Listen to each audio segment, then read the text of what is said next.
We're coming to you from Los Angeles, California, and behind me is the Avila Adobe. It's the oldest structure in the city of Los Angeles. It was actually built in 1818 by Don Francisco Avila. He was once the mayor of Los Angeles.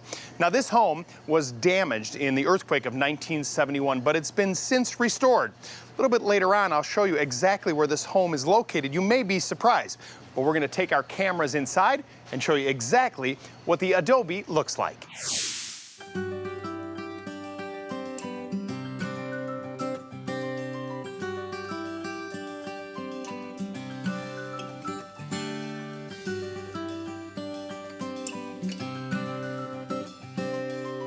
Patricia Lopez is a museum guide here. You might meet her if you visit the Adobe.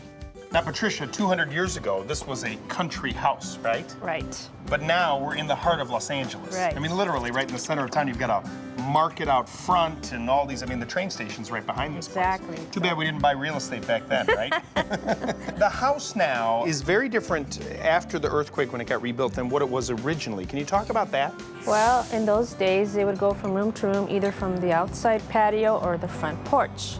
So they were not connected. You couldn't go from room to room. In order to get from one room to another, you either go from the porch or the patio area.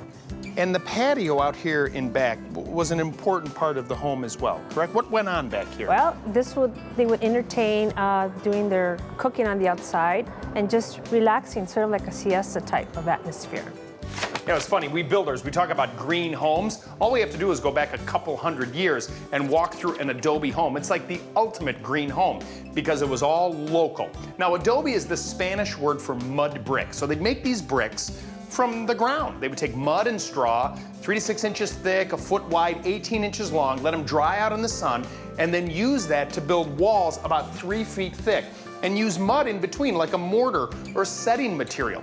And then the white that you see is actually a limestone whitewash that they would also get from the ground. The tar from the roof came from the nearby tar pits. Local, green, 200 years ago. Who knew?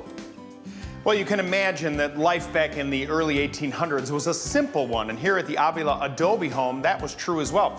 Now, this was actually their weekend home because the family lived in a ranch about 10 miles away. And remember that Avila was the mayor of Los Angeles, so he'd come here on the weekends, do some business, and go to church right across the street. It was a very close-knit community. Only about 600 people in the city of Los Angeles at the time. Now I think there's 4 million. But what's interesting is Adobe homes were very comfortable, very warm in the winter, cool in the summer. But sometimes on those cool nights, they needed a little bit more heat. So they had this thing called a brazier heater. They'd take the hot coals from outside, bring them inside, no smoke, but it would help to take that chill out of the air. I'm back with Patricia Lopez. Patricia, we were talking earlier, the patio obviously was important, that's where they did the cooking, but there was a kitchen inside that they used for a couple different purposes. Yes, the kitchen was also used for bathing since it was the warmest part of the house. Nice warm area when you're in that little tub, right, taking a bath. Now, when they were renovating this place after the earthquake in '71, you found some artifacts. Talk about those. They found broken dishes that date back during the time of the Avilas here, which are blue willow. They use them as an example now to show what type of dishes they had.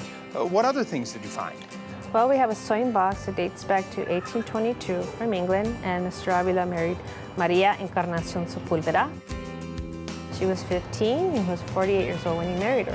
After his first wife passed away, he needed someone to help raise his children. And I'm curious, her last name, isn't there a street, a road here called Sepulveda Yes, Boulevard, a road? It's a street, a It's long street. A long street. Is it named for her? I believe so.